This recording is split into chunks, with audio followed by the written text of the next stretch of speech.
Bonjour à tous, très heureux de vous retrouver pour un nouveau numéro de l'affiche de génie avec ce dimanche 8 février, le Prix de France au programme. Ce groupe 1 qui se court sur les 2100 mètres a longtemps été considéré comme la revanche du Prix d'Amérique. Bon, chacun son avis, hein, c'est pas le même parcours du tout que le Prix d'Amérique. Maintenant, c'est surtout le deuxième volet du triptyque de l'hiver après l'Amérique et avant le Prix de Paris. Pour m'accompagner aujourd'hui, attention, un parterre de stars avec Florent Gautreau, Michael de la chaîne Flambeau Turf, Naofel Flayot et moi-même. Bonjour messieurs. Bonjour, salut Philippe, salut à tous. Alors, ce prix de France, il vous inspire ou pas? Écoute, ouais, il est intéressant.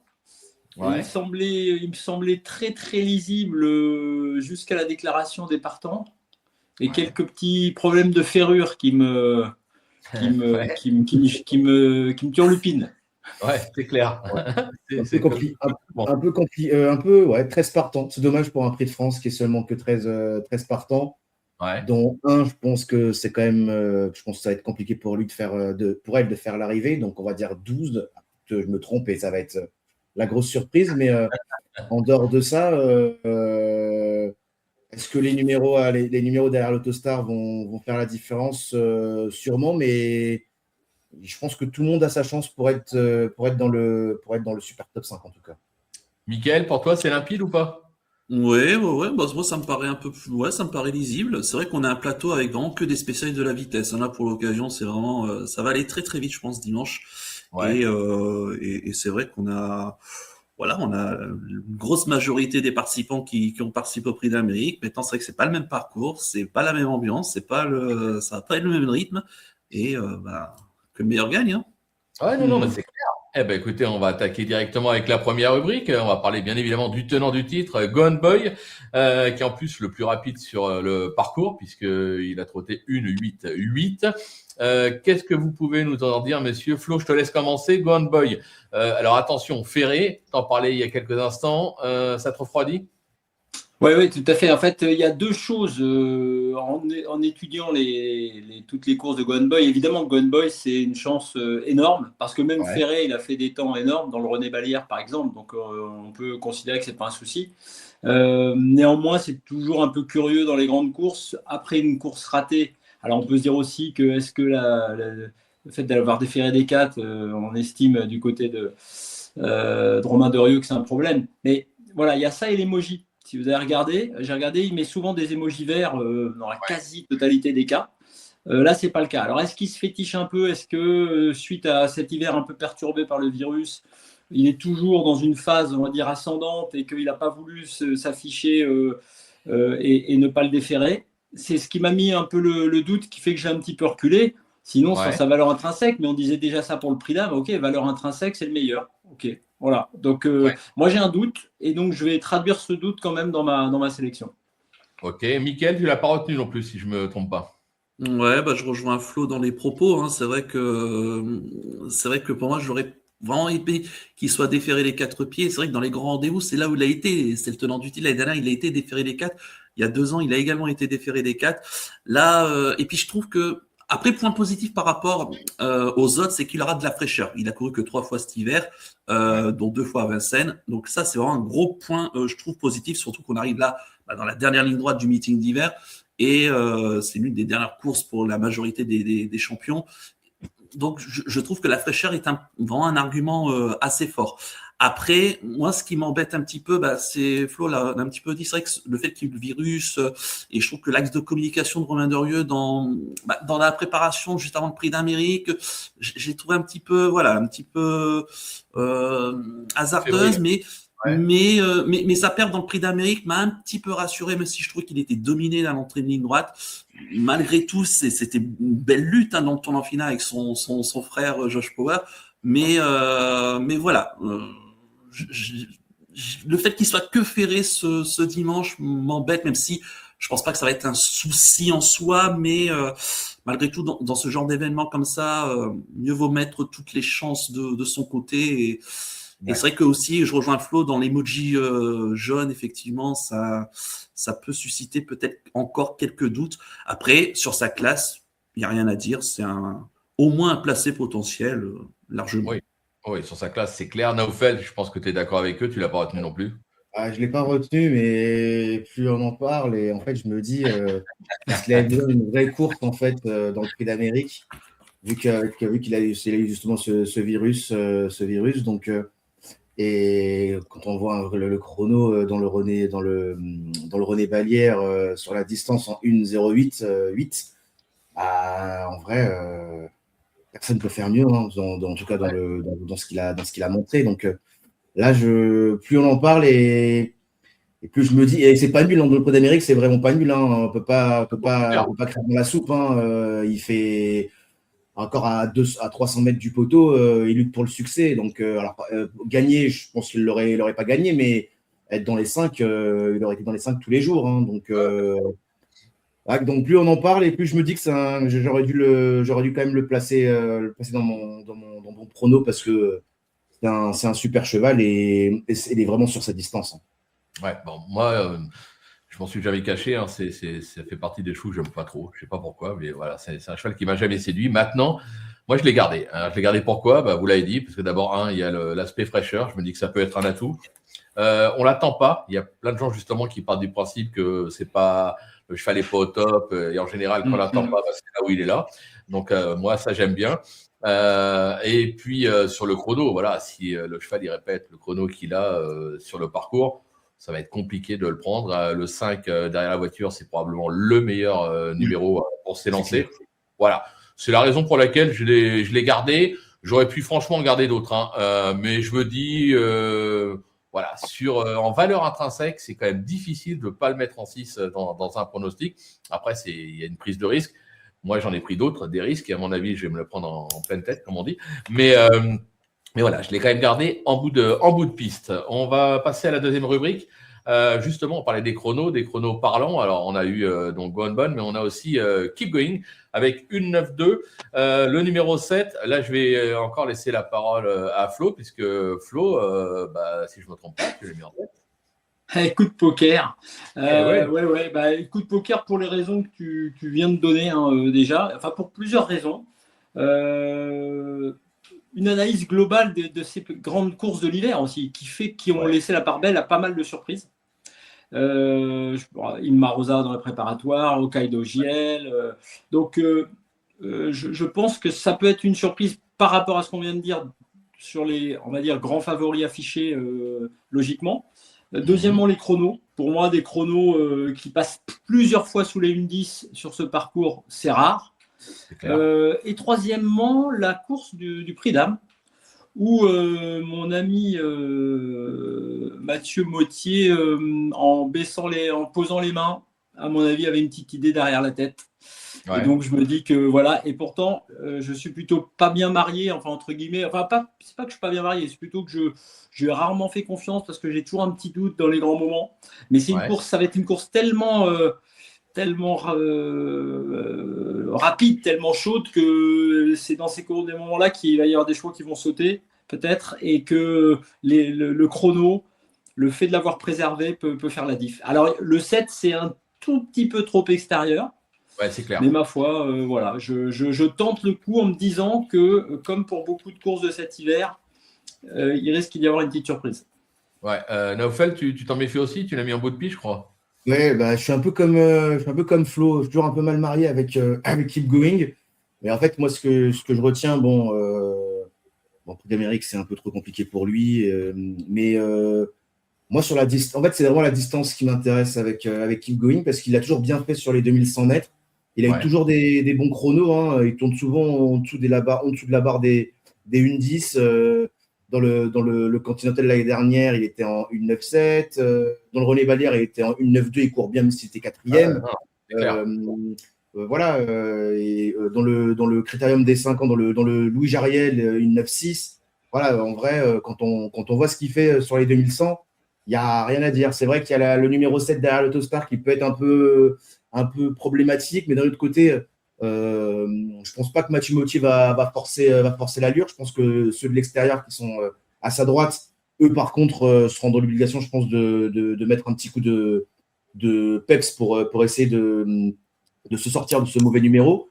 Lui encore, avec le 7, en vrai, s'il arrive à trouver les bons dos et être en deuxième épaisseur bien caché et pas loin dans le tournant final d'être à, je sais pas, peut-être 3 ou 4 lignes des chevaux de tête. Par contre, lui, il a une vraie pointe de vitesse. On l'a déjà vu plusieurs fois. Donc, moi, c'est vrai que je l'ai mis quand même. Je l'ai quand même gardé dans ma sélection parce que je me suis dit sur un 2100, je lui vois quand même une meilleure chance que sur un 2007. Donc voilà. Et bon, même si Mathieu Mottier met un smiley jaune, je me fie pas trop au smiley. Non, il met toujours des smileys jaunes. Ouais, toujours lui. Oui, lui, c'est une habitude. Il a mis un smiley vert sur les 20 dernières courses. Donc, et dans ces courses, il a gagné groupe 2 et groupe 1 avec le smiley jaune. Donc voilà. Donc voilà, c'est l'un des plus jeunes au départ. Moi, ça peut être la bonne surprise. S'il gagne ce Prix de France, pour moi, ça sera pas une surprise en tout cas. Mais voilà, je suis quand même un peu comme Flo. Je suis un peu mal marié avec ce cheval-là. Chaque fois que je le mets, il me fait faux bon. Bon, dans le Prix d'Amérique, j'ai eu de la chance de pas le mettre et bon, il n'a pas fait l'arrivée. Mais là, je me dis, Keep Going, Gone Boy. Il y en a beaucoup qui vont me dire Gone Boy, mais le fait que ce soit déféré des 4, la Keep Going, et que c'est vraiment sa distance, je lui vois quand même une bonne chance dans ce Prix de France. Bon, Miguel, ils ont tout dit sur Keep Going. Toi aussi, tu le gardes pour une petite place? Ouais, je l'ai gardé en bout de combinaison également. C'est vrai qu'en y réfléchissant, j'aurais peut-être pu le remonter un petit peu. C'est vrai que je l'avais mis moi assez haut dans le Prix d'Amérique. Et bon, après, il n'a pas eu chance. Il est tombé derrière Cocktail du Dain qui n'avançait plus. Et Mathieu Mottier derrière, il n'a pu insister.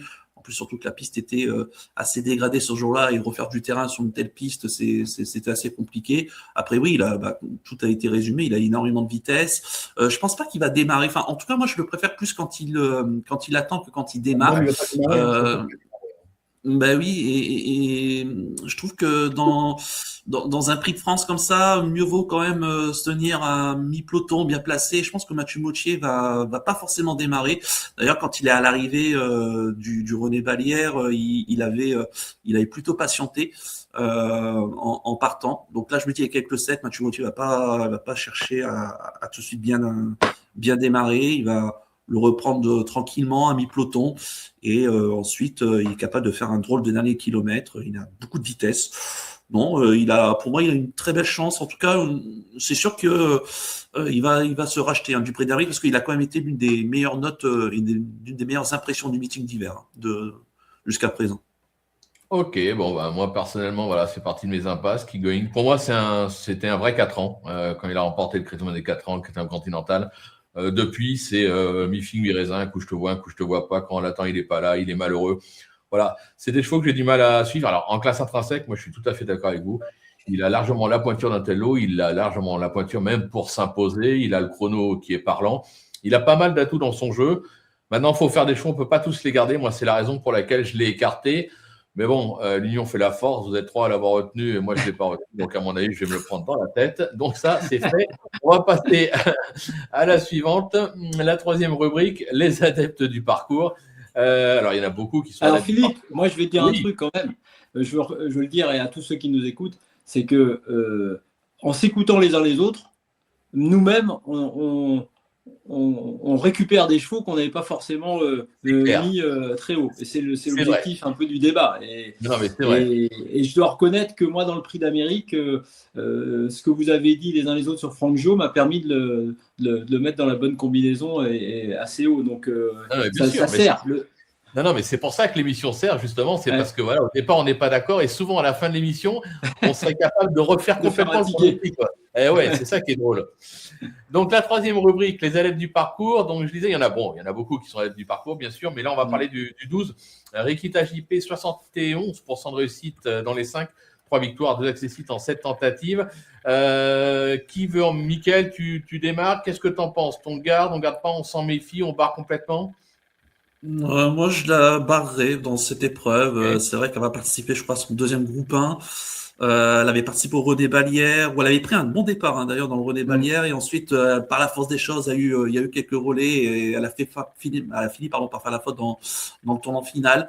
Face ici, elle part en seconde ligne, face au cadre de la première ligne, et un jeune driver qui manque encore un peu d'expérience à ce niveau-là. Je trouve que ça risque de pas pardonner dans un Prix de France. Après, point positif, évidemment, c'est qu'elle a beaucoup de vitesse, mais j'ai peur qu'en seconde ligne, ça puisse être compliqué de revenir sur des champions de la première ligne. Donc, j'ai tenté l'impasse avec elle. Ouais, c'est vrai qu'au papier, gagner Dominique Cordeau, c'était bien. Maintenant, son chrono sur le parcours, c'est une 10-3. Logiquement, ça ne suffira pas. C'est quand même compliqué de la retenir. Qu'est-ce que tu en penses, Flo ? Alors moi, il y a juste ce chrono-là, du Dominique Cordeau, qui m'a attiré l'œil.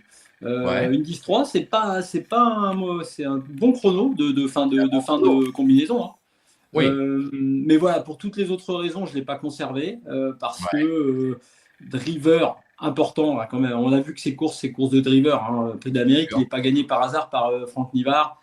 Donc ça, c'est important. Deuxième ligne, même s'il y a peu de partants, compliqué. Donc je ne l'ai pas retenu non plus. Mais voilà, si quelqu'un avait l'intention de le mettre dans un bout de combinaison, je trouverais ça pas totalement illogique. Mais voilà, moi, je ne l'ai pas gardé. Ok, Naoufel, qu'est-ce qu'on fait avec ? Moi, je ne l'ai pas gardé, mais comme a dit Flo, si elle prend une 5e place, ça ne serait pas choquant. Mais ouais, c'est vrai que le record, je crois que c'est l'une, avec Hiro, en vrai, le 10, 11, 12, 13, c'est ceux qui ont entre guillemets les records les moins élevés de la course. Mais je pense que Ricard JP, là tout de suite, ça me paraît compliqué. C'est des courses de driver, donc pour moi, il y a quand même d'autres chevaux qui lui semblent largement préférables. Ok, bon, alors on est d'accord, on va l'écarter maintenant pour une surprise, pourquoi pas. 4e rubrique, alors attention, là il y a du lourd, la ligne du Prix d'Amérique. Il faut savoir que les 11 derniers vainqueurs du Prix de France avaient conclu à l'une des 4 premières places du Prix d'Amérique. Là on en a 3, on a Ika de Giel, on a Joss Power, Epic Chronos. Messieurs, je ne sais pas qui veut prendre la main pour parler de ces 3 chevaux qui logiquement devraient pouvoir prétendre au podium, quoi, non ? Bon, je vais faire vite. Je pense que Epic Chronos, sur ce qu'il a montré dernièrement, là sur 2100, ça va être vraiment son sport. Donc en plus avec le numéro 4 l'Autostar, pour moi, il a vraiment le numéro idéal. C'est un cheval qui vient de Suède, donc démarrer, je pense pas que ça va pas lui faire peur. En plus, il avait fait quand même déjà une belle chose dans le Grand Prix de l'UET en 2024, qui gagnait justement en 1:10:7. Et ces deux chronos, les 2 chronos du meeting sur 2700, pour moi, ça lui vaut une super chance dans le Prix de France. Donc voilà. Après, le seul petit point d'interrogation, c'est que c'est pas Paul Ploquin qui sera au sulky vu qu'il est mis à pied, mais ça va être Alexandre Abrivard. Il est au top, Alex. Mais il est au top au monté. Il gagne tout maintenant. Il gagne tout en ce moment. C'est vrai que ça, il a trouvé la bonne carburation. Mais donc il y a ça qui me dérange un peu. La configuration de ferrure, c'est celle qu'il a déjà faite là les 2 dernières fois. Hokkaido Giel, pour moi, comment dire, j'ai pas envie de dénigrer sa performance, mais pour moi, c'est Franck Nivard qui gagne le Prix d'Amérique et pas Hokkaido Giel. Après, sur la distance, il avait déjà bien fait. Il a le numéro 6 derrière l'Autostar, c'est pas un mauvais numéro. Dans le Bourgogne, il court bien. Oui, c'est là où il a fait sa qualif en 1:11:5. Il devra aller quand même beaucoup plus vite. En 2024, même dans le Bourgogne, il était en 1:10:1. Donc voilà, je pense que c'est bien. Après, c'est vrai qu'il avait fait l'arrivée du France en 2024 quand il a pris la 5e place en 1:9:7. Donc voilà, et quand il était 5e du Prix de France, il était quand même battu par des Ida Outiar, Gone Boy, Empire DSM, Emeraude 2B. Donc voilà, c'était pas n'importe qui. Non, c'est pas n'importe qui, ouais. Donc pourquoi pas, hein, moi, je ne l'ai pas retenu parce que pour moi, c'est Franck Nivard qui gagne le prix d'Amérique et pas au Kaido GL. Je pense que je peux me le prendre en pleine face. Et moi, Josh Power, s'il n'avait pas eu le numéro 9 derrière l'Autostar, je l'aurais mis sur le podium. Mais avec le numéro 9 et David Thomas au sulky, je ne sais pas trop. Pour moi, c'est le gros X de la course, là, Josh Power avec le numéro 9 derrière l'Autostar. Donc, je ne sais pas trop quoi faire avec ce cheval. Mais pour moi, sur les 3 chevaux-là, celui qui me donne le plus de crédit, c'est le numéro 4, Epic Chrono. Ok, Flo, qu'est-ce que tu en penses, toi? Moi, j'étais chaud sur Epic Chronos sur le prix d'âme. Moins paradoxalement là, parce que son chrono justement d'une 17 sur 2100, plus le changement de driver, pour moi, je me demande si on n'a pas vu le meilleur de l'hiver pour Epic Chronos. Et paradoxalement, et même si normalement c'est son sport, je me demande si c'est pas c'est pas passé entre guillemets, même malgré évidemment le numéro qui est favorable. Au Kaido JL, moi je garde toujours une place. Je l'avais gardé dans le prix d'Amérique. Je pensais pas le voir si haut évidemment. Donc je le garde parce que pareil, science de la drive, des chronos très corrects. Je le remets dans une place plus classique pour lui, c'est-à-dire fin de combinaison. Et puis le dernier, c'est Power. Ah oui, Josh Power. Alors Josh Power, je suis embêté un petit peu par le numéro. Enfin, je suis très embêté par le numéro. Donc Josh Power, j'ai fait l'impasse. Enfin, je l'ai reculé. Donc dans une sélection en 6, en tout cas, il n'apparaîtra pas. Et c'est un peu pareil. Je me dis que là, pour le coup, tout avait été visé et mis sur le prix d'âme, qu'à mon avis, pouvait remporter. Et puis maintenant, la chance est un petit peu passée. Je pense que quand on n'a pas été au mariage, il ne faut pas aller à l'enterrement. Ouais, c'est clair. Mickaël, qu'est-ce que tu en penses de ces 3 chevaux? Epic Chronos, moi je l'ai gardé. C'est vrai que moi j'aime bien ce cheval. Je trouve que le chrono qu'on a dit dans le Grand Prix de l'ET, je trouve qu'il est anecdotique parce qu'il n'y avait pas beaucoup de partants et ça n'avait pas beaucoup avancé ce jour-là. Donc moi je tiens pas forcément compte trop du chrono. On sait que c'est un Suédois. Les Suédois, ils sont quand même capables de largement descendre sur la barre des 10. Donc il n'y a aucun problème là-dessus. Donc moi je me fais pas de soucis sur le chrono. Sa perte dans le prix d'Amérique est très bonne. Il a sa place. Je trouve que il court très bien. Bon, c'est bien fait ramener. Bon parcours. C'était très très bien. Après, moi j'ai quand même gardé très haut. Je pense qu'il peut la gagne, il faudra des circonstances, mais une belle place sur le podium est possible. Après, attention quand même. Dans ce prix de France, on dit que ça va peut-être barder. Déjà, moi j'avais dit, on avait fait l'émission avec Naofel sur le prix de Bourgogne, on avait dit que ça allait vite et finalement ça va pas avancer. Donc, on peut avoir un prix de France finalement un petit peu comme l'année dernière, vous savez. Pas forcément avancé non plus. Il y a eu le même nombre de partants, ça n'avait pas forcément avancé. Donc attention à peut-être. C'est des courses pièges un peu, ouais. C'est des courses un peu pièges, donc voilà, exactement. Donc c'est pour ça que ça peut-être tourner à l'avantage justement de ce genre de concurrent-là. Après au Kaido JL, moi j'adore ce cheval. Moi je suis vraiment très fan. Je l'avais gardé dans le prix d'Amérique. Je trouve que sa victoire est plus que méritée. Il a eu tellement de malheur l'année dernière, sa blessure après le prix de Bourgogne. Là, parcours aux petits oignons, il a eu de la chance. Tout s'est transformé pour lui. La faute de Gone Boy dans la phase finale, certainement, c'est ça qui lui a permis de gagner. Parce que je pense que sans cela, je pense pas qu'il aurait été dans le coup. Mais bon, Après, il a beaucoup de vitesse. Il faut pas oublier que Kaido GL a remporté le René Ballière il y a déjà près de 3 ans, dans une 9-1. Donc, il a un excellent. Il a beaucoup de vitesse de base. Et il faut noter aussi que lors de ces 2 dernières années sur ce tracé au Kaido GL, il a toujours fait l'arrivée. Donc 5e du prix de France, effectivement, il y a 2 ans, Naofel avait rebondi là-dessus. Donc moi, je le garde. Après, dans le Bourgogne cette année, il avait été devant par la force des choses parce que justement, ça a été un petit peu une fausse course et c'est un cheval qui est plutôt tendance à être préservé dans un parcours. Donc là, avec le 6, ça me gêne pas plus que ça parce qu'il va pas forcément démarrer au Caïdo Giel et je pense que voilà, il va plutôt avoir les meilleurs dos possibles. En tout cas, je fais confiance à Franck Linard là-dessus. Donc, je l'ai gardé, mais je le verrai pas forcément non plus lutter pour la victoire. Une belle place au podium, pareil, hein, 3, 4, 5, deuxième si il y a des circonstances favorables. Et puis Josh Power, alors je suis vraiment pareil fan, mais là dans une sélection en 6, je l'ai pas gardé pour 2 raisons. D'abord, son numéro évidemment peut être dérangeant. Je crois dans le Bourgogne, il avait le même numéro, il me semble. Et ça avait été une belle impression visuelle parce qu'on n'avait pas avancé encore une fois dans cette épreuve. Mais c'est pas le cheval qui va démarrer. Donc David Thomas va le reprendre.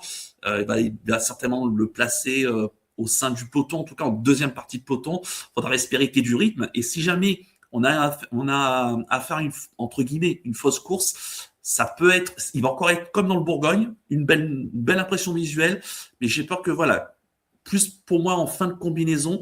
Et puis deuxième chose qui me dérange un petit peu, je trouve que dans le Prix d'Amérique, alors il fait une très grande perf, il y a rien à dire. Moi je l'ai encouragé jusqu'au passage du poteau, mais ce qui me dérange, c'est qu'il a eu quand même une course assez dure. Et on est à 15 jours du Prix d'Amérique.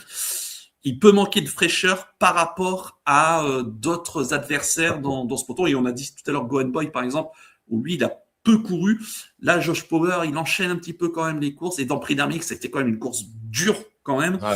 En plus, les conditions climatiques n'étaient pas extraordinaires malgré tout. Et après, il n'y a rien à dire. Le cheval, je ne l'écarterai pas. On doit le garder dans un champ réduit, mais je ne le prendrai pas en base de jeu. Pour moi, il est plus en fin de combinaison. Ouais, non, mais je suis assez d'accord avec ce que tu dis. C'est vrai que Prix d'Amérique, c'était une course dure. Donc, Josh Power, c'est une des raisons pour lesquelles moi, je l'ai écarté. En plus, le 9, je me dis que c'est vraiment pas le meilleur des numéros et que ça va être vraiment compliqué. Changement de main, David Thomas. Alors, attention, David Thomas, un super driver, il n'y a pas de problème là-dessus, il n'y a même pas de débat. Mais bon, je me dis que découvrir le cheval comme ça pour l'occasion dans cette course-là, c'est peut-être pas l'idéal. C'est la raison pour laquelle moi, je l'ai écarté. Et puis, Chronos, pareil, course dure. Alors, moi, je l'ai gardé parce que j'adore ce cheval. Enfin, c'est surtout, j'adore. J'ai été convaincu, alors pas au début, mais par la suite, par Naoufel, parce que Naoufel a toujours adoré. Et puis Chronos, il n'a pas arrêté de m'en parler depuis le début de l'hiver. Au départ, je lui disais, ouais, bon, il est gentil, ton cheval. Bon, j'ai ravalé ma salive. Il a raison, il est très bon, ce cheval-là. Maintenant, David Redden, il préfère son autre. Donc, moi, je vais le contrer. Je vais garder puis Chronos. Je vais le garder même très, très haut, puisque ce sera mon cheval sur le podium. Sur ce qu'il a fait de mieux par rapport au chrono, ça, je ne suis pas inquiet. S'il a bien récupéré, il a sa place à l'arrivée. S'il n'a pas récupéré, il a fait trop fort dans l'Amérique, il ne sera même pas dans les 5, j'en suis persuadé. Et au Caïdo Giel, moi, je m'en suis voulu parce que je ne l'ai pas gardé dans l'Amérique. J'attendais tellement Lombok Giel au départ du Prix d'Amérique que j'ai zappé au Caïdo Giel. Lombok Giel, bon, je pense que ça sera pour l'an prochain. Mais au Caïdo Giel, super perf, Franck Nivard. Une course de driver, on l'a dit, maintenant c'est un cheval qui a les chronos pour. C'est peut-être l'année au Caïdo Giel. Il peut peut-être marcher sur les traces d'Idaho, qui avait fait le doublé en 2024 de mémoire, je pense. Voilà, donc moi je vais garder au Caïdo, je vais garder Epicronos et je vais barrer Josh Power à regret, entre guillemets, mais bon, comme on dit, on ne peut pas tous les garder. On va rebondir avec la 5e rubrique, les étrangers, justement, et parler de mon impasse qui, à mon avis, va me faire très, très mal. Là, c'est Francesco Z et le 13 Icebreaker. Alors là, allez-y, battez-vous, parce que vous avez tous les 3 retenu là. Moi, je ne l'ai pas retenu, donc moi, je me tais. Je vous laisse la parole.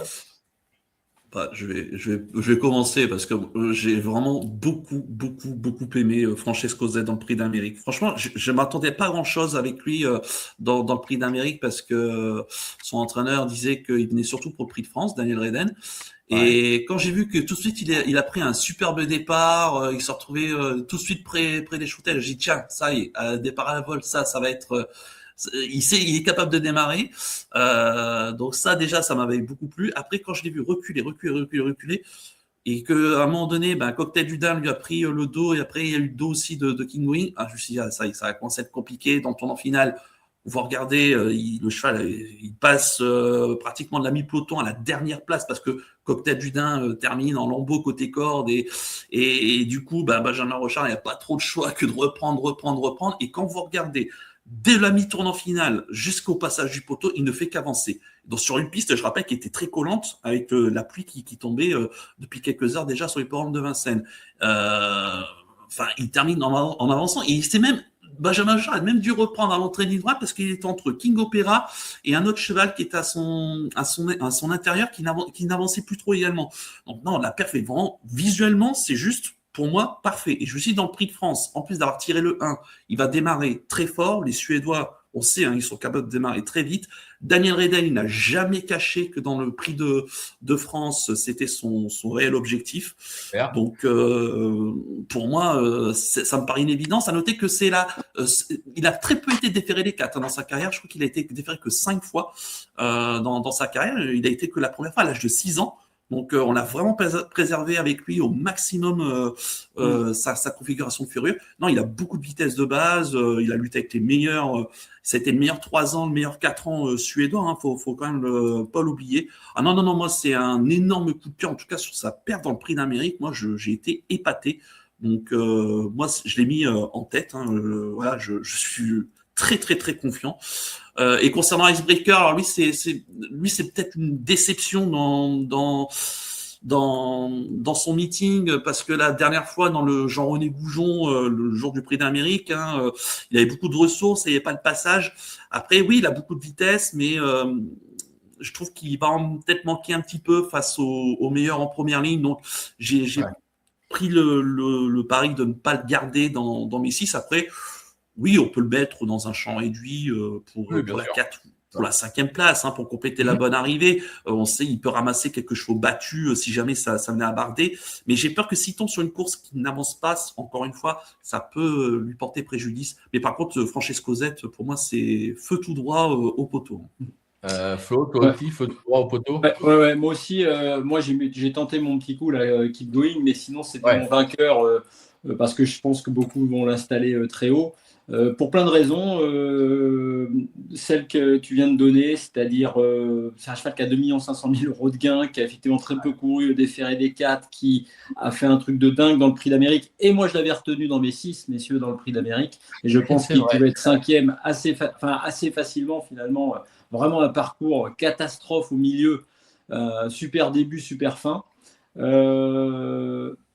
Björn Gopp a dit lui aussi, c'est le meilleur d'entre nous avant le Prix d'Am, faut le savoir, chez nous c'est le meilleur. Il a déjà fait une 9-7, il est déjà passé sous les 1-10 sur les 2100 mètres à Vincennes. Voilà, et je rajoute, cerise sur le gâteau, Benjamin Rochard. Voilà, feu. Vous me faites souffrir là. Et puis alors Icebreaker, non, je ne l'ai pas retenu. Alors là, je suis ni séduit par la place, évidemment, le 13, ni séduit par le chrono. C'est un cheval qui peut même être fautif. Ça fait beaucoup pour un seul homme. Donc, et qui plus est, petite comme ça, c'est peut-être plus du feeling que de la stat. Gabi Gelormini, qui sur 2100 à une époque était dans n'importe quelle course un cadre. Je trouve pas qu'il soit dans sa meilleure saison. C'est clair. Naoufel, là, c'est pas toi aussi, tu fonces, Moi, j'avais déjà foncé pour le Prix d'Amérique. En fait, c'est juste que c'est Cottrell Dudin qui lui a massacré sa course. Il s'est retrouvé derrière le cheval qui a cédé en premier. Mais sans ça, pour moi, je pense qu'il devait lutter pour les toutes premières places. Quand on voit sa réduction de kilomètres, quand on voit le tracking dernièrement dans le Prix d'Amérique, c'est plus rapide sur les 500 derniers mètres. Vu qu'il n'avait rien fait du parcours, il finit en 1,9 les 500 derniers mètres. Dire que Hokkaido il finissait en 1,10, donc il y avait pratiquement une seconde d'écart. C'est le deuxième plus rapide. C'est le deuxième plus rapide. C'est le deuxième plus rapide de tous les chronos général. Tout court. Donc voilà, et là, c'est numéro 1. Alors attention, le numéro 1, ça peut être aussi un numéro piège. Il va falloir. Alors je pense que c'est un cheval qui va démarrer et qui démarre super bien. Ça va être la même chose. Alors, il peut y avoir une entente entre les deux Reden. Pourquoi pas? De savoir est-ce que Francesco Zet, côté corde et Epic Chronos se met à son extérieur et qui bloque la course tous les deux. Je ne sais pas trop comment ça va se passer. Parce que là, quand je vois les 13 concurrents, je ne sais pas qui est-ce qui peut prendre le train à son compte, à part les deux Reden, parce que sur tous les chevaux qu'on a cités, Gone Boy, il va pas aller devant, Hokkaido non plus, Keep Going non plus, Josh Power. Bon, à part si David Thomas veut passer son numéro 9 à l'extérieur, peut-être, mais d'un coup, après, je pense que s'il est en tête, il va réduire la voilure. Rikita JP, non plus, et Icebreaker, je pense pas. Donc moi, je pense que les deux Reden peuvent aller devant et bloquer la course. Et s'ils bloquent la course, on va voir que les deux dans le tournant final, dans la ligne droite, parce que ils vont avoir une 7e vitesse que peut-être d'autres que les Français n'auront pas. Donc moi, j'y crois énormément à Francesco Zet. Et Icebreaker, pour une 5e place. Dernièrement, on oublie sa performance où il a été disqualifié. Il s'est fait gêner par un concurrent. Jazzman devant, il était intouchable, oui, mais il aurait été sous la barre des 1-11, donc ça suffit pas dans un France, mais c'est un Scandinave, donc la vitesse, il connaît.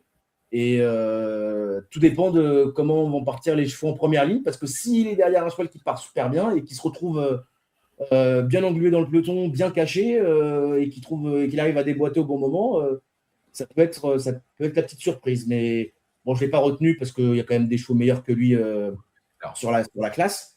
Mais pour moi, Francesco Zet, s'il ne fait pas de faute et qu'il a le bon parcours, il va lutter pour le succès. Bon, moi, Icebreaker, vous l'avez dit, moi, j'y crois pas. Il fait partie des très bons éléments au Danemark. Maintenant, en France, il a tout approuvé. 3e place dans le Chalon-Saut l'hiver dernier. Dernièrement, la faute dans le Jean-René Goujon, mais enfin bon, il était battu. Pour moi, voilà, c'est compliqué. En bout de piste, on peut toujours le mettre. De toute façon, dans ce genre de course, il faut ouvrir ses jeux. Mais pourquoi pas? Mais moi, je ne vais pas le retenir. Et puis, Las, je souffre. Hein, je saigne avant l'heure. Je ne l'ai pas retenu. J'assume. Il n'y a pas de problème. J'assume. Qu'est-ce qui te dérange, Philippe, dans Francesco Zet, dans son profil? Ça doit être son nom, je pense.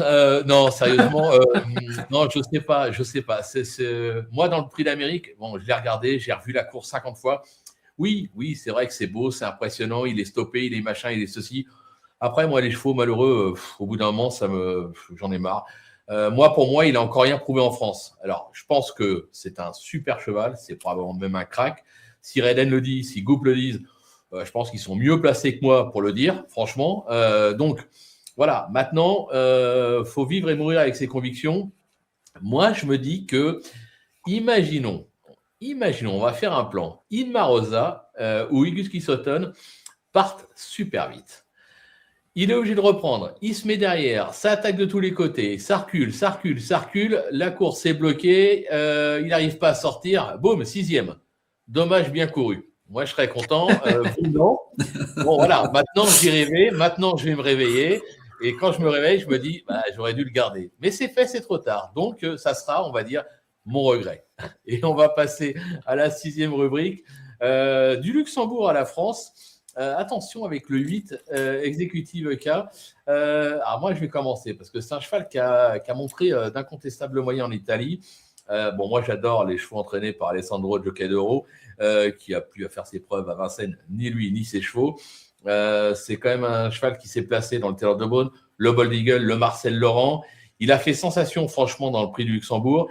Il est, alors on va dire, mal garé en première ligne parce que le 8, c'est vraiment pas un bon numéro. Point de vue chrono, c'est pareil, il va falloir qu'il aille un petit peu plus vite. Maintenant, j'ai la sensation que le cheval, il est au top.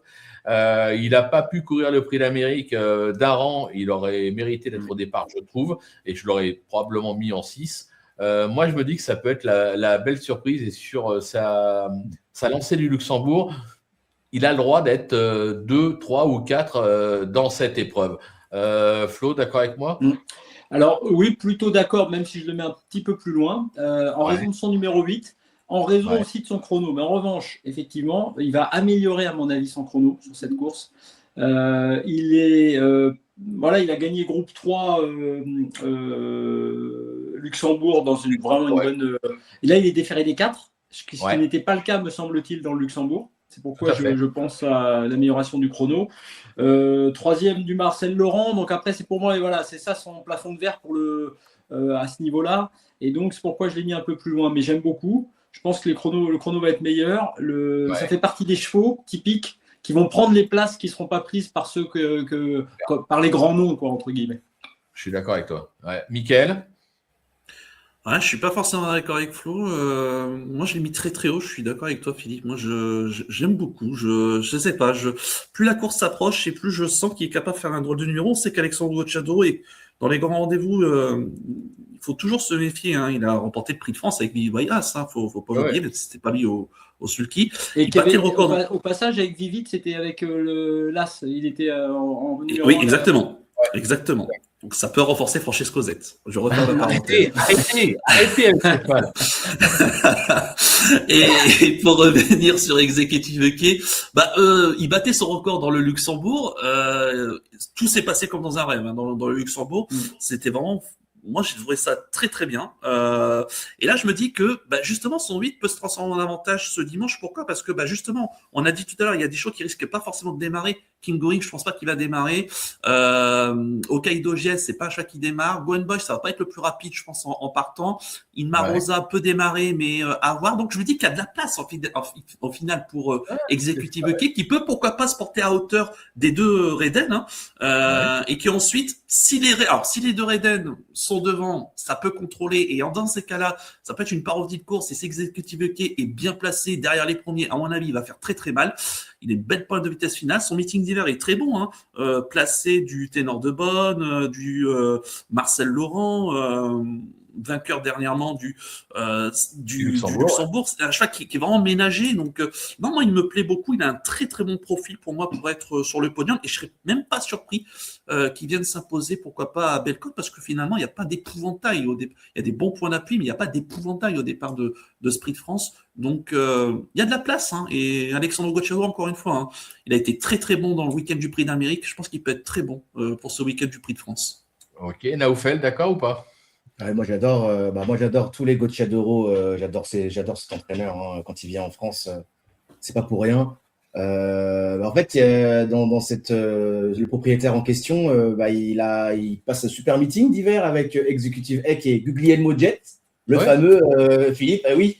Et c'est vrai que là, tous les groupes courus par ce propriétaire-là cette année, c'est tout le temps dans les 3 premiers. Le Luxembourg avec le Luxembourg.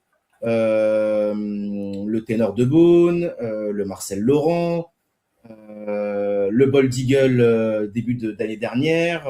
Donc voilà, il fait toutes ses courses. Alors le 8 me dérange un peu, mais oui, il va battre pour moi, il va battre son record, sur la piste, sur le parcours ce dimanche. Ça c'est sûr. Et ça peut être justement, ça peut être le cheval qui peut venir un peu titiller les Reden au départ. Ouais. Donc non, moi j'y crois bien, et il sera déféré des 4 pour l'occasion, alors que dans le Luxembourg, il était uniquement les antérieurs. Les antérieurs, Et ça change la donne. Une 10-1. Donc, dans le déféré des 4, normalement, il devrait aller un peu plus vite. Et je pense que ça peut suffire pour jouer un peu l'arbitre dans ce Prix de France. Bon, on est tous d'accord. Celui-là, on va vraiment s'en méfier. Ça fait plaisir. Je ne suis pas le seul à y croire. 7e rubrique. Là, attention. Sur les traces de Jacques de Bellouet en 2006, qui avait réussi le doublé Cornulier Prix de France, on a Iguski Sutton, le numéro 3. Qu'est-ce qu'on en fait d'Iguski Sutton? On y croit ou on n'y croit pas? Flo? Alors, bonne question. Pour moi, je suis un peu dans la même incertitude qu'avec Gone Boy, finalement. Y compris par rapport au déferrage, une nouvelle fois. Y compris par rapport à l'emoji. Donc, on est un peu sur la même ligne. En fait, Mathieu Abrivard il a changé de stratégie à un moment donné pour le réorienter vers le monté. Magnifique stratégie gagnante. Bon. Il revient donc là en se disant maintenant que le meeting est réussi, évidemment, et c'est aussi évidemment un bon cheval d'athlée. Ça va faire mal. Super numéro, enfin bon numéro. A priori, comme ça, il n'y aurait pas de souci. Et pourtant, j'ai un doute sur Iguski. sur ce que je vous ai dit, notamment le fait de ne pas être déféré des 4, moi ça me gêne en général, hein, alors en tout cas pour gagner. Donc je l'ai mis, mais je l'ai reculé. Et voilà, je l'ai mis de mémoire 4e. Je l'ai reculé un petit peu parce que j'ai un petit doute. J'ai un petit doute en fait, comme par rapport finalement à l'Île-de-France, par rapport derrière le Cornulier, sur le fait que ceux qui ont fait leur course ont déjà mangé leur pain blanc, quoi. Et que si en plus ils se mettent pas dans les conditions totales en termes de déferrage, il y en aura d'autres qui, comme on vient de le dire, avec Executive, avec Francesco, qui eux sont dans leur objectif. Donc ça fera reculer, à mon avis, Iguski. D'accord. Mickaël, qu'est-ce que tu en penses? Qu'est-ce qu'on en fait d'Iguski alors? Ouais, je suis assez raccord sur Flo. C'est vrai que moi, ce qui m'embête, c'est qu'il n'est pas déféré des 4 et c'est vrai que c'est très très très embêtant parce que toutes ses meilleures perfs et pourtant ça a été l'une des révélations de l'année dernière, gagnant de l'Atlantique, mais déféré des 4, placé du René Ballière, mais déféré des 4, Cornulier déféré des 4, voilà. Ça m'embête un petit peu. Et puis je rajouterai une dernière chose aussi, c'est que j'ai peur que aussi, pareil, il a eu une course Bon, il y a eu le bon parcours dans le Cornulier, tout s'est bien passé, mais c'était quand même aussi une vraie course dure, même s'il y a eu un peu plus de récupération derrière. Mais un cheval qui a pas non plus chômé durant ce meeting d'hiver, donc on va commencer à arriver à des périodes où il faudra peut-être soit favoriser des chevaux qui ont peut-être un peu plus de fraîcheur. En tout cas, moi, je me pose la question. Mais après... Et deuxièmement aussi, il y a une autre chose qui m'embête, c'est qu'on sait que ça a toujours été un cheval qui a des fois du mal à négocier à monter. Voilà. Donc, déférer des antérieurs, même si ça privilégie plutôt les chevaux de vitesse quand on défère des antérieurs, moi, je reste sceptique. Malgré tout, dans un prix de France, pour moi, il faut mettre toutes les chances de son côté. Donc, après, sur sa classe, il a le droit d'être plutôt 5e, mais je le verrai pas plus haut. Donc, c'est un risque. Je ne l'ai pas gardé dans mes 6 et je ne l'ai même pas gardé dans mes 8. Donc, j'ai tenté un risque. Donc, Naoufal, il ne va pas être content. Naoufal, il ne va pas être content. Il a mis très haut. Il faut savoir prendre des risques parfois. Voilà. Alors, Naoufal, qu'est-ce qu'on dit, nous? Qu'est-ce qu'on répond? Parce que tous les deux, on l'a mis en 2. Donc, mais moi, j'y crois dur comme pierre. Je ne vais pas vous mentir. Dans le Bretagne, où il finit 5e, pour moi, il fait une super course. C'est dommage. On rajoute un petit peu de mètres, ça le fait. Donc après, il a tenté son coup, sa première au montée avec Alexandre dans le prix Auguste François. On a vu qu'il savait porter l'homme. Dans le Bourgogne, je ne vais pas vous mentir que j'ai vu que lui dans le Bourgogne. À l'extérieur, c'est celui qui finit le plus vite. Dommage qu'il a eu le passage un peu tardivement, mais pour moi, je pense que s'il était dans les 4 premiers du Bourgogne, ça ne m'aurait pas surpris que Mathieu aille sur le Prix d'Amérique au lieu du Cornulier. Et je pense que dans l'Amérique, moi je l'aurais mis très très haut dans l'Amérique. Je pense que je l'aurais mis dans les 3 premiers. Donc voilà, et dans le Cornulier, et on a vu que c'était un vrai champion. Alors c'est vrai que là, il sera uniquement déféré des antérieurs, mais dans le Bourgogne, il était uniquement déféré des antérieurs, et c'est celui qui finit le plus vite à l'extérieur. Donc il faut juste qu'il ait le bon parcours, mais qu'il soit pas trop loin, parce que c'est un peu ça peut être un peu le souci. Je pense que c'est pas un cheval qui démarre très bien. Donc ça peut être le petit problème, mais pour moi, j'imagine qu'il sera OK. Alors ferré des postérieurs, mais j'imagine que ferré un peu léger. Mathieu va pas non plus mettre un fer, des fers lourds. Donc s'il est avec le numéro 3, peut partir comme il veut. S'il veut partir, je pense qu'il va faire en sorte de. Bon, on connaît Mathieu, il va essayer de ne pas partir hyper vite, mais voilà, d'essayer de trouver directement les bons dos et de l'emmener jusque dans la ligne droite et de les décaler et de bien finir. C'est un cheval qui finit super vite, donc moi j'y crois vraiment fort avec Iguski Sauton. Ouais, moi je suis entièrement d'accord avec toi. C'est vrai que c'est un cheval qui, à la base, s'est fait un prénom dans les étapes du GNT en 2024. Il s'est fait un nom après, à l'occasion notamment de sa victoire dans l'Atlantique en avril dernier en Gain. Il devançait quand même un certain Go On Boy, faut quand même s'en souvenir. Il a depuis cessé de confirmer. Moi, il m'a fait plaisir, il m'a impressionné dans le Cornulier. J'étais pas persuadé que ça puisse se gagner le Cornulier comme ça. Jean-Marc Roffal avait annoncé, lui, que ça allait gagner le Cornulier. Mais voilà, drôle de cheval. Alors oui, le déferrage, ça m'inquiète, mais ça m'inquiète pas suffisamment pour que je l'écarte. Moi, j'ai la sensation que c'est le profil type, justement, de trouver le bon dos, comme a dit Naoufel, d'attendre, et il a une pointe de vitesse qui me rappelle, pour les plus vieux, Jalba Dupont. Donc, ça date un peu, capable de finir super vite. Et Igus Kisoton, pour moi, c'est le même profil, capable d'attendre et de finir à la vitesse du vent. Et je me dis que s'il n'est pas très, très loin entre la ligne droite, ça peut faire très mal, raison pour laquelle moi, je l'ai mis en 2, comme Naoufel. Mais bon, voilà, c'est un choix. 8e rubrique. Les revanchards de l'Amérique, on a eu des chevaux malheureux dans l'Amérique. On a eu Ilma Rosa qui n'a pas eu le meilleur des parcours, et on a surtout eu Iroise Delanoë. Messieurs, qu'est-ce qu'on fait avec ces deux-là? Est-ce qu'on les reprend? Est-ce qu'on les barre définitivement? Est-ce qu'ils ont raté le coche? Mickaël, tu démarres? Oui, Ilma Rosa, c'est vrai, comme tu l'as dit, c'est vrai qu'elle a été malheureuse, enfin pas malheureuse, mais mauvais parcours plutôt dans le prix d'Amérique. C'est vrai qu'elle se retrouve à la 3e épaisseur, surtout dans la montée, c'est impardonnable dans la phase finale. Après, elle a été évidemment bonne dans le Bourgogne, 3e. Encore une fois, Bourgogne, moi je relativise un petit peu parce que c'est une course qui n'a pas forcément avancé.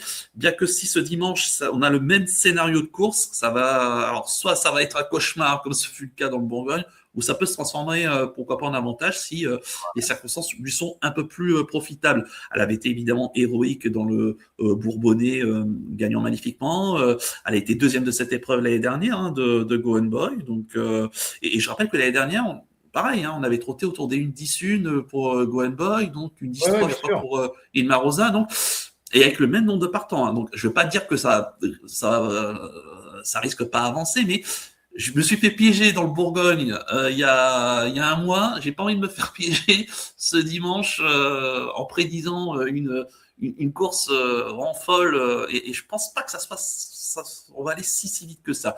Donc Ilma Rosa, moi je l'ai mis en 3e position. Je suis assez confiant parce que c'est une jument qui a besoin d'un parcours caché. On le sait, elle a besoin de se faire ramener, mais une pointe incisive. Elle est devenue très complète maintenant avec la fleur de l'âge. Je rappelle qu'elle a gagné la Harper Hanover, elle a été double placée de Prix de Paris, qui sera peut-être une de ses dernières échéances dans quelques semaines. Donc non, moi j'aime beaucoup. Et Iroise Delanoë, je me suis longtemps gratté la tête avec elle, mais je l'ai pas gardée. D'abord, j'ai été assez surpris de l'avoir favorite au Prix d'Amérique. Oui, je pense que tout le monde a été surpris. Ah, mais ça, quand tu es favorite. Ah oui, j'étais vraiment surpris. Après, j'étais à quelques mètres des fans de Iroise Delanoë dans les tribunes, et c'est vrai que d'abord bravo à eux parce qu'ils ont fait le spectacle, et moi j'ai été, moi je suis vraiment fan depuis 2 ans de Iroise Delanoë et des supporters dans le public. Donc déjà bravo à eux et bravo pour leur sportivité, même si ça s'est donc mal passé en partant. Après Eric Affin, je pense qu'avec tous les circonstances, la jument aurait commis l'irréparable de toute façon. Alors après, moi j'étais moins confiant dans le Prix d'Amérique parce que courir à 15 jours du Belgique, c'est pas forcément évident. On peut penser que c'est facile, mais même si elle a gagné facilement, je trouve que c'est pas si simple d'enchaîner un Belgique et un Amérique à 15 jours. Donc c'est pour ça que la retrouvée favorite de l'Amérique m'avait vraiment surpris. Elle a fait 100 mètres, circuler, il n'y a rien à voir, on l'a mis de côté. Là, elle revient dans le Prix de France, et j'ai écouté l'interview de Thomas Lévesque, et d'ailleurs, je suis complètement d'accord, et c'est vrai que quand j'ai vu son numéro, je me suis dit, de 10 à la corde en 2e ligne, parce que je rappelle pour les spectateurs, elle va partir en 2e ligne, côté corde, derrière Francesco Zet. Alors, Francesco Zet risque de démarrer, Iroise Delanoë, elle va se retrouver, peut-être bien placé, mais c'est une jument qui n'aime pas du tout le contact avec les autres chevaux. J'aurais été peut-être un petit peu plus chaud avec un 13, donc à l'extérieur, parce que je crois que dans le Bourgogne, il y avait un numéro complètement à l'extérieur en 2e ligne. Ça lui a pas été un si désavantage que ça. elle avait le 16, voilà, et elle avait progressé dans le wagon de 3 et elle avait quand même bien poursuivi son effort. Franchement, elle avait fait une belle course. Exactement. Et c'était une très très belle note. Et donc pour résumer, Iroise Delanoë, je ne l'ai pas gardé à cause de son numéro qui vraiment, pour moi, va être un gros bémol et j'ai peur qu'elle se tende. Et c'est une jument qui monte très très vite en pression. Je crois qu'il y aura un défilé en plus avant la course. Il y aura de l'ambiance. J'ai peur que compliqué, tous ces ingrédients, parce qu'on oublie souvent les ingrédients d'avant-course, le défilé, la pression, le public, etc. Et c'est une jument qui monte très très vite en pression et j'ai peur que ce numéro se transforme en cauchemar. Et même si c'est une jument qui a la pointure d'un groupe 1 très largement, j'espère qu'elle va remporter son groupe 1, pourquoi pas cette année. Mais pour l'instant, j'ai peur que ce ne soit pas encore pour ce dimanche, même si son entraîneur a préféré courir le Prix de France que le Prix de Paris. Elle avait couru le Prix de Paris l'année dernière, mais c'était montré beaucoup trop tendu. Pareil, les mêmes circonstances. Et j'ai peur que ce Prix de France, finalement, ça soit pas mieux pour elle. Donc, j'ai tenté l'impasse. Ok. Flo, tu les as pas gardés non plus, les deux, toi? Non, alors, Inma Rosa, c'est mon regret. Parce que je m'étais dit d'ailleurs, même dans l'Amérique, que sa vitesse peut faire la diff. Comme on l'a dit, deuxième, déféré des 4 l'an dernier déjà. La Limoges jaune me gêne moins parce que Limoges jaune est tout le temps d'actualité côté d'Inma Rosa. Donc, c'est mon regret. Voilà, en 6, c'était pas. Je trouve juste que sur les chronos que je regarde beaucoup, j'ai l'impression qu'elle a fait ses meilleurs chronos déjà avant. J'essaie de voir ceux qui vont améliorer les leurs. Donc, j'ai un doute. Moi, on l'avait pris pleine face effectivement là, début décembre. Donc, c'est mon regret. En revanche, non, j'ai pas gardé Iroise Delanoë. Moi, j'ai la sensation de l'hiver maudit. C'est-à-dire,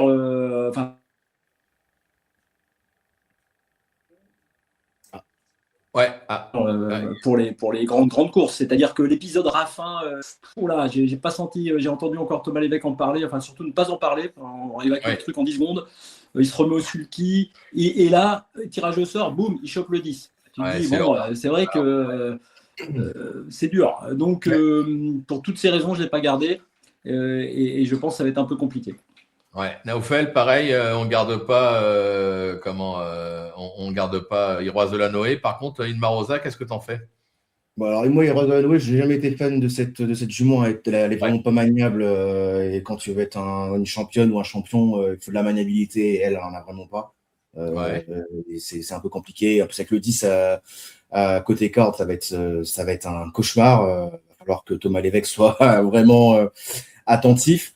Inma Rosa, je l'ai quand même gardé parce que son meeting, on pensait que c'était terminé, qu'on reverrait plus la Inma Rosa qu'on a connue il y a quelques saisons de cela ou même l'année dernière, et au final, nous a tous mis au carreau.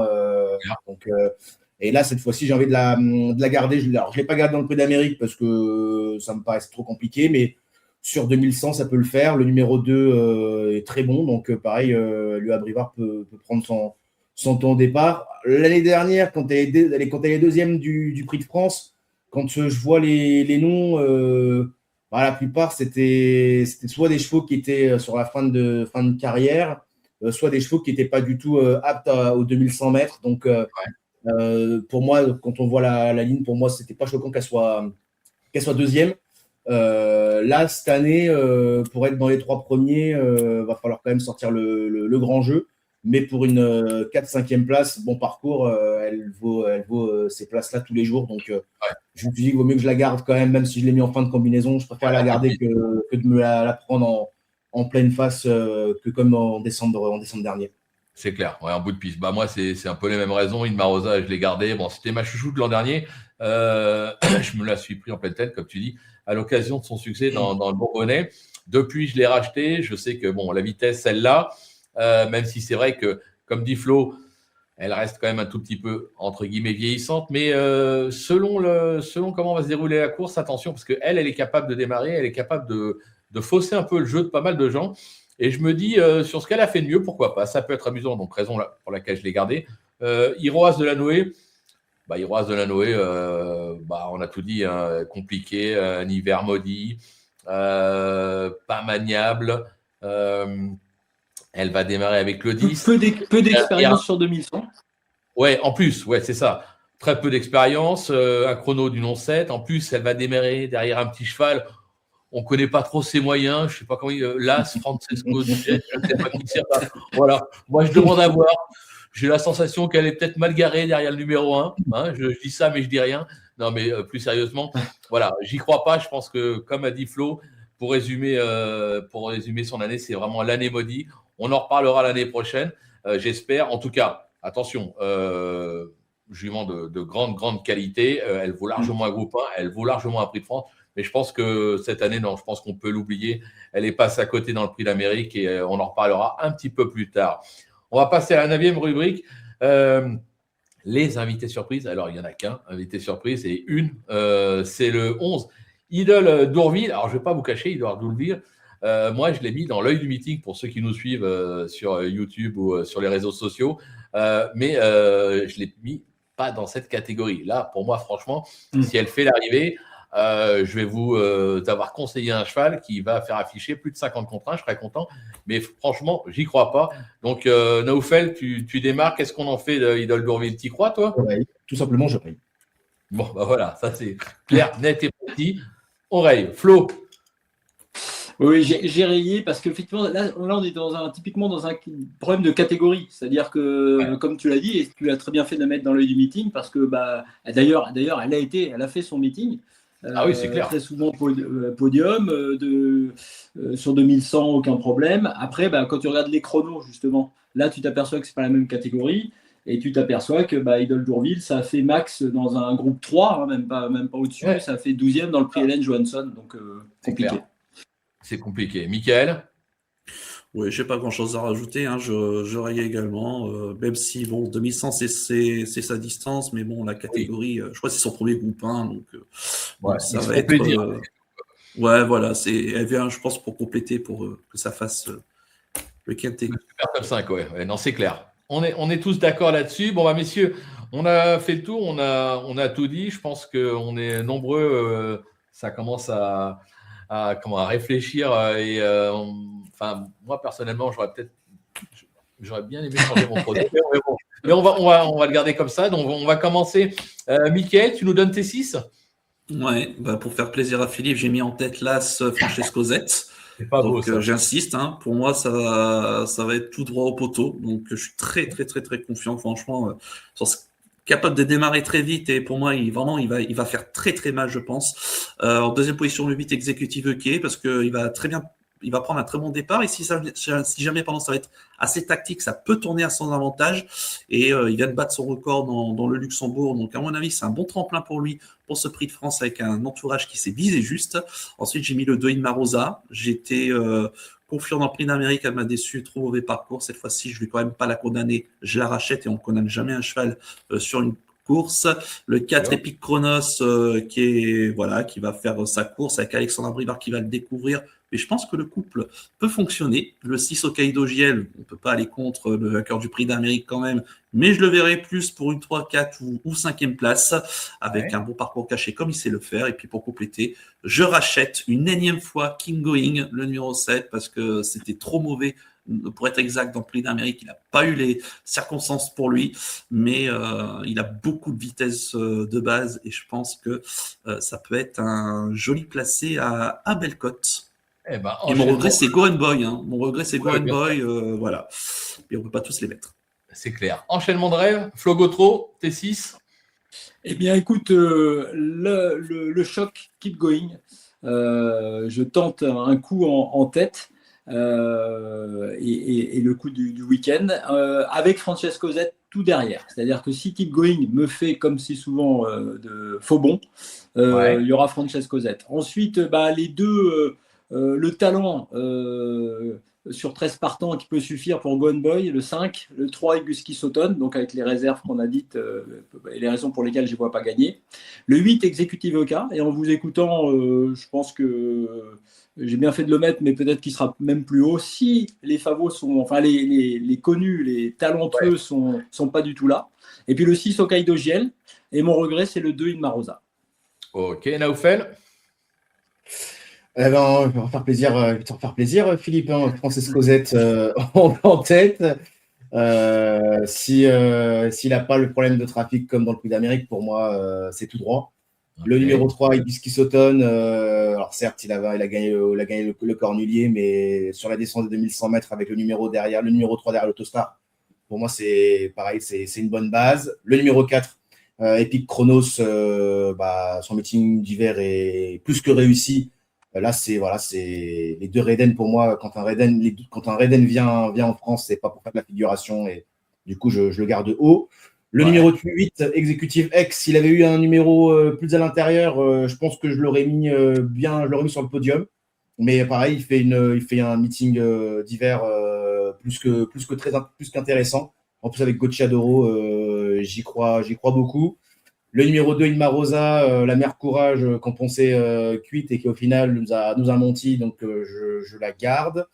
Et je veux quand même ma petite surprise, ça sera le numéro 7, Keep Going. Alors certes un peu à l'extérieur, mais sur 2100, il a toujours très bien fait, donc je le garde. Et mon regret, ça sera le numéro 5, Gone Boy. Ok, c'est à moi de jouer maintenant. Écoutez, sans surprise, en tête, l'As Francesco Z, bien évidemment. Non, je me suis trompé, excusez-moi. Non, on recommence. Donc en tête, ce sera 4, Epic Chronos, Alexandre Abrivard. Tout le monde le sait, Alexandre Abrivard, c'est mon driver préféré. Un hiver compliqué, enfin l'écurie, Abrivard compliqué à l'attelé, au monté, il a répondu présent à chaque fois. Mais là, ces derniers temps, même à l'attelé, il gagne toutes les courses. J'adore Epic Chronos, c'est Naufel, je ne vais pas me cacher, qui me l'a fait découvrir. Donc à fond derrière Epic Chronos. Hibiscus Autumn, c'est encore la famille Abrivard, là c'est Mathieu. Impressionnant plutôt dans le Cornulier.